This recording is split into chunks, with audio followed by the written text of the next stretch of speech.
What is going on, everybody? I am the FD Guru, bringing to you guys a Thursday NBA edition of my DFS podcast. We have just 4 games on the main slate tonight, and it starts at 7:30 Eastern, so 30 minutes later than usual. As usual, I'll give you guys 5 plays that I like using FanDuel salaries, 1 play for each position. Coming off of a solid NBA night last night, the GPP team was pushing tournaments for a while. We got overtime in the 76ers and Hawks game, and I thought that was going to help us for Maxey and Tobias. It actually ended up hurting us because everyone who was up where we were had Maxey and Tobias, but they also had a Kongwu, who I faded on the GPP. And they had like Jalen Johnson and Trae Young, so we ended up falling back a little bit, but still great ROI. We put up a ton of points, had Maxey in every lineup. Trey Jones was chalk, but didn't really come through. And then the Naz Reid and Kyle Anderson duo at power forward for the Timberwolves, that went to overtime as well. 83 fantasy points between the two of them. And then Jalen Duren did what he needed to do. So great GBP lineup. The hybrid lineup cashed once again. The cash lineup did not come through. Duncan Robinson sucked on that team, but still 2 out of 3 on the main slate. And then the after-hours slate, we ended up cashing in. I fell asleep early. It didn't look great for a long time, and we ended up getting in the money on after-hours as well. So an overall great NBA night. Let's look to build up on that. It's not so comfortable of a 4-game slate tonight. We don't have a ton of injury news. We do have Luka Doncic out, so that helps open up the Mavericks. Celtics are on a back-to-back after playing a tough game to pull out that win in overtime against the Timberwolves. Due to that fact, the Bucks are 4.5-point favorites.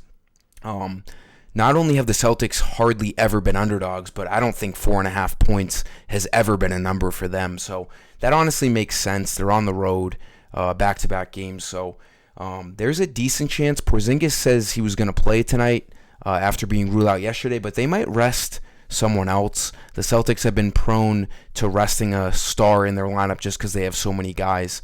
We'll have to keep an eye out on that.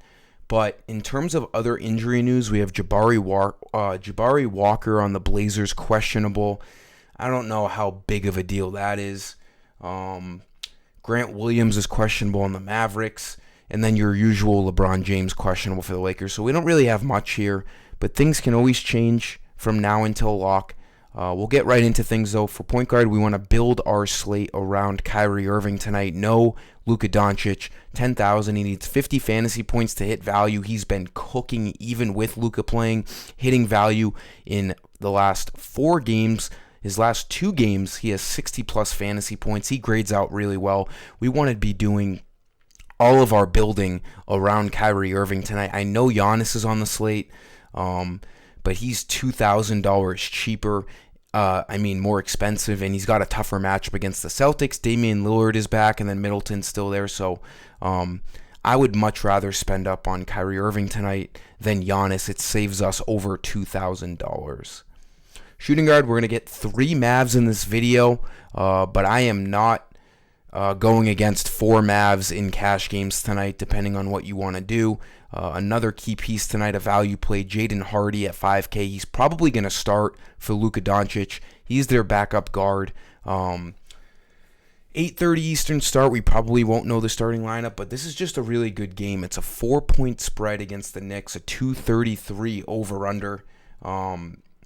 Looks really good. We have a blowout risk for OKC tonight against the Trailblazers, so you can only be so comfortable rostering any Thunder tonight. But I like Jaden Hardy, the Mavericks. Again, the best team you want to get to with no Luka Doncic. There's just infinite usage that opens up when a guy like Luka is not playing. Small forward, we're gonna go to Chris Middleton again, 7,200. He should be around 8K now. I know Damian Lillard is gonna be back tonight, but Middleton playing big minutes and really producing as of late. He needs 36 fantasy points at a $7,200 salary. There's not a ton of value right now in the middle tier especially, so he's probably one of the more comfortable guys. We can expect him to play 31 to 33 minutes, and he's been a well over a fantasy point per minute kind of guy. I just think he's good. He's going to get you at least 30 fantasy points. It's going to be a close game against the Celtics. It's going to be competitive. It's going to be high scoring. We have a 243 over-under. So Middleton, definitely my favorite buck to get to at this salary. He's going to have plenty of usage tonight, and he can play shooting guard and small forward on FanDuel. Power forward, we're going to go back to the Mavs. Again, you want 3, maybe 4 in cash games tonight. Derrick Jones looks fine. He's going to be starting 5,600, needs 27 fantasy points to hit value. With no Luka on the court, he's going to play, anywhere from 30 to 36 minutes, and he's going to have a much better fantasy point per minute rate with no Luka. He's a guy that can easily get 30 fantasy points tonight. He just looks like a pretty comfortable middle to low tier spend down.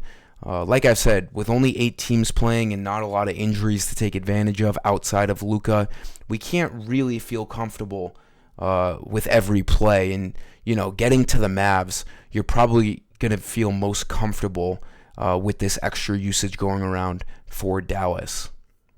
And then for center, tough position tonight. I don't hate spending up on Isaiah Hartenstein. He should be low owned, and he's been sneaky. You see $7,700 next to Hartenstein, and you really don't want to pick him, but he's been playing extremely well. He's hit value in the last 5 straight games. Not the guy I'm picking, but if you want to spend up there and you have the money, I don't hate it. The best guy right now looks like, assuming that Porzingis is out, that Porzingis is playing. Al Horford obviously doesn't look good. Derek Lively's doubtful. So Dwight Powell at 4,800, you can never feel good about either. He's actually been playing pretty well as of late, but he could easily drop an absolute dud. So I don't like picking Dwight Powell either. We're going to go to Nurkic on the Suns. Tougher matchup against the Lakers. Potential foul trouble against Anthony Davis. But this is the first time he's been below 7,000 in a while. He needs 32 fantasy points to hit value. He's averaging 34 on the year. This Lakers and Suns game should be one of the more competitive games tonight. Tight spread, 238 over under.